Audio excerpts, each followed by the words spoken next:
Welcome to Changing the Narrative. I'm your host, Sammika Cosey. Today's conversation is for every parent, every caregiver, every educator, and community member who've ever wondered where to turn when a child is struggling. Our goal today is to answer some of the questions that we get from so many parents with the Cosey Project. We believe that changing the narrative begins with education, compassion, and community. And so before we go into the questions that we normally get, I want to give you background about the Cosey Project, who we are and what we do. So the Cosey Project is a nonprofit organization. We provide services to families who have children with autism, other special needs, Down syndrome, have mental health challenges, and those that have faced trauma. So our goal is to provide social groups for them, to get families together so that way they're able to meet and socialize with each other, to connect our families with other therapists within the area based on their insurance. And then we also assist our families and do monthly meal deliveries. All of the meals that we provide are free for our families that are in need. This will be either a cooked meal for them or groceries around those holiday seasons to encourage the families to work and to make meals together. We have a lot of other services that we are able to offer our families. So if they don't have access to therapists at the time, I am a BCBA, so I can assist with providing services for them until they get access to a therapist. Now we're going to chime into some of the questions that we typically get from our families. So one of the biggest questions is what to do or why their child is engaging in challenging behavior. I want everyone to understand that behavior is a form of communication. And so when we think about behavior and we think about challenging behavior, we have to think about what our child or what your child is trying to say. Too often, a lot of people try to just stop the behavior and you want it to end, but we have to understand why the behavior exists and what they're trying to say. So when we look at behavior, your child is trying to communicate something to you. Are they trying to get access to something? Are they trying to get access to your attention? Are they trying to get access to an actual physical item like the iPad, the television, some food? Or are they trying to escape from something that is aversive for them? So some children, especially with autism, the loud noises can be aversive, and so you may see challenging behavior when they want to get away. Or even thinking about lights. For us, the lights may not bother us, but children with autism, the lights can actually affect them. And so when we look at a light, we just see the light. Sometimes the light flickers for them, and so they can see that, and that will affect them. Or even being in a crowded place can cause some different challenges for them. And so when you're thinking about the challenging behavior, start writing down when your child is engaging in those behaviors, thinking about what happened right before that challenging behavior occurred. So that way you're able to start identifying some of the things that possibly trigger your child before they start having that challenging behavior. Another question we get is, when do we seek professional help? And so if you know that your child's challenging behavior is starting to affect their learning and their day-to-day life, that is the time for you to go out and to seek professional help. You can go to your child's pediatrician and let them know some of the behavior changes that you're seeing within your child. If your child is not communicating or meeting some of those different milestones, go to their doctor, let them know what you're seeing, and that doctor can end up recommending somewhere for them to go and get assessed and to also get tested. Other questions that we typically get is, what should I do while I'm waiting for an evaluation? And so, especially right now, the length of time that so many families have to wait for their child to be evaluated is about 3 to 6 months. Some families have even waited for a year. While you're waiting in that process, there are a number of groups on Facebook that will be able to assist you, where you can meet other families who have went through some of the same things that you're currently experiencing. Other things that you can do is set structure and routines around your home, and then also visuals. Visuals are very important, letting your child know, like, hey, these are the steps that we need to take to brush our teeth. These are the steps that we need to brush our hand. Or if your child is nonverbal and you often see challenging behavior during meal times when they're hungry, if they don't have any type of communication device or don't utilize sign language, you're able to print out some of the foods that you know they often eat, placing them on a refrigerator, and having your child to point or to go in circle based on their skill set what it is that they want from you. If you know your child loves to play with certain toys, when that toy, the battery dies and things like that, instead of them engaging in challenging behavior, during that waiting time, you can have pictures printed, so that way all they have to do is either come and bring you the picture or touch the picture to let you know what it is that they want. If you notice that your child is often covering their ears when they're in loud places, maybe looking on different sites to try to get access to some noise isolation headphones to see if that helps with them. And then also, if you're able to setting your child up with some camps or programs that can help you provide some of those social skills. Other things that you're also able to do is to start researching yourself also, when the doctor finally gives you that evaluation, writing down all the questions that you do have for that doctor during that time. And then we also get questions about how to support their child's communication at home. It is regardless if your child is nonverbal or if they can verbally communicate, you want to ensure that you are communicating and talking with your child based on what they're able to understand. I know with younger children, often we see people who kind of engage in the baby talk with their children. It is very important not to do that, because we want to be able to teach them the language that we want them to eventually be able to develop. And then meeting your child where they are also. So let's say if I am giving a child the instructions to, hey, it's time to clean up and go wash your hands, that may be too long for them. I may have to say, clean up. Once they're done cleaning up, then I may say, go wash your hands. Or I can just say, wash hands, or showing them a visual of what's going to be occurring next.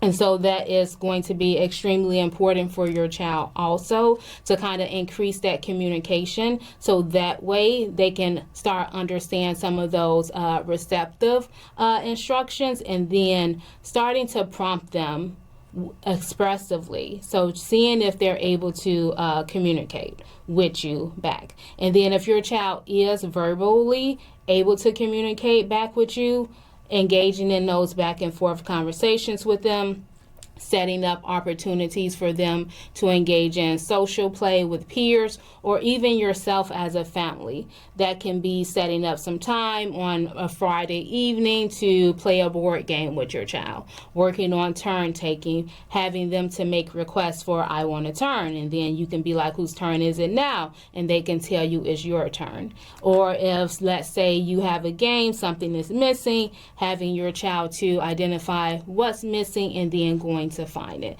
And this is all just based on what your child's current skill set is. Other questions that we get is related to autism and how autism is diagnosed. And so there are different ways that individual with autism can be diagnosed. There is a comprehensive evaluation that does take place to diagnose autism. When we think about autism, autism is autism spectrum disorder. So there are different levels to autism. If you typically meet one person with autism, you've only met one person. Everyone with autism behaves differently. They think differently. They have different skill sets. And so we want to be mindful of that when we are working, or if you have a child who does have autism. Your doctor can create a recommendation for you to go to a neurologist, a clinical psychologist, or the developmental pediatrician will be able to conduct that evaluation to see if they do have autism. If they do have autism, then what happens is you're going to get a sheet at the end of that evaluation once it is completed, and they are going to give you a list of recommendations for your child. On that list of recommendations, you may see speech therapy, occupational therapy, physical therapy, and applied behavior analysis. Sometimes with that, you may see ABA therapy, but that is still the same as applied behavior analysis. Inside of a school setting, if your child is in school, there are some speech language pathologists who are trained to also do some comprehensive evaluations to diagnose a child with autism. But that will help on the school side to get them some of the individualized plannings and things like that. But if you are looking for outside assistance like ABA therapy or outside speech therapy for your child through your private insurance or through government insurance, typically they will not accept the diagnosis coming from the school. You will have to go to the clinical psychologist, the developmental pediatrician, or the neurologist to get that diagnosed. Other questions that we see is in regards to the IEP. So the IEP is basically for individuals who are diagnosed with autism or different abilities, and their diagnosis typically affects their learning and their behavior within that school setting.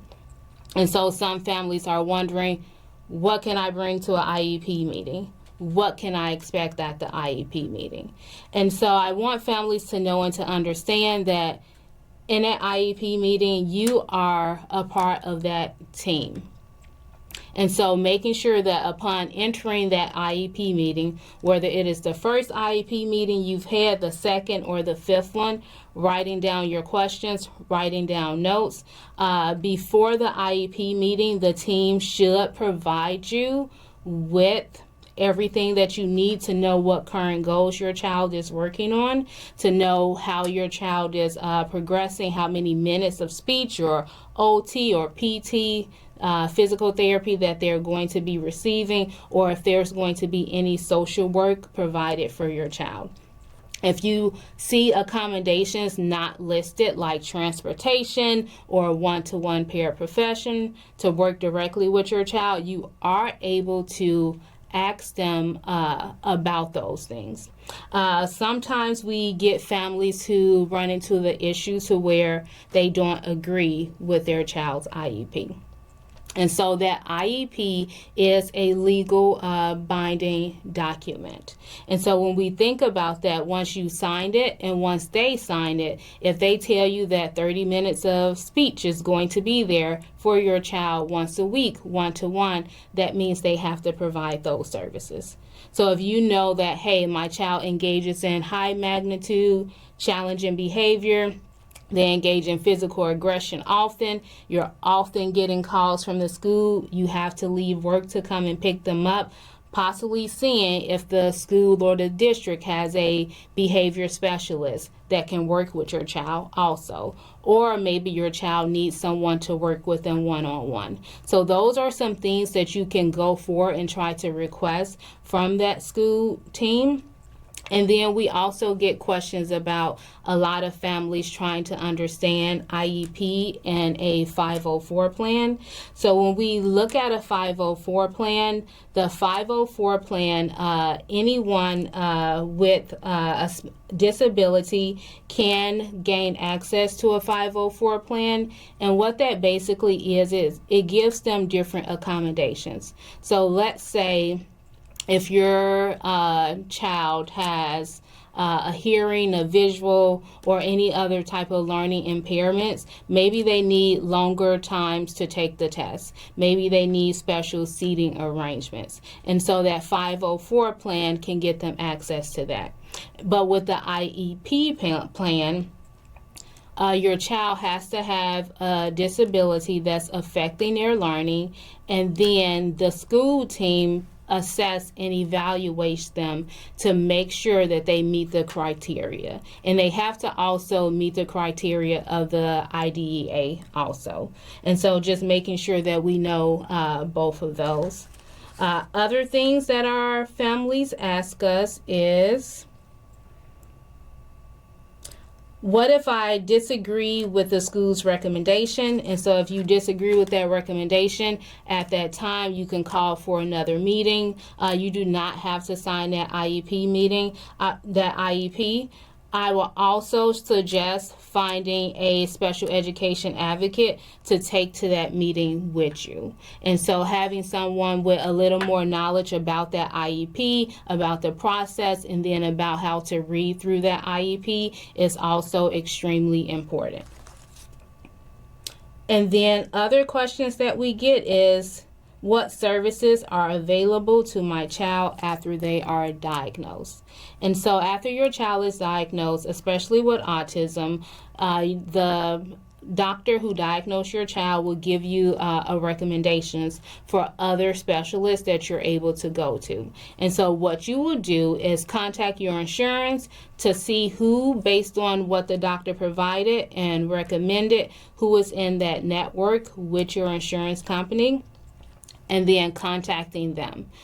There is an application process typically that you will go through, and then after that, someone from that company's team will then evaluate your child, and they'll determine what's going to be clinically recommended for your child. So let's say if we're looking for ABA, typically what someone would do is come in, they'll ask you questions about your child, about their skill deficits, about their communication, questions regarding their maladaptive behaviors also, so any challenging behaviors that you're seeing on a day-to-day basis.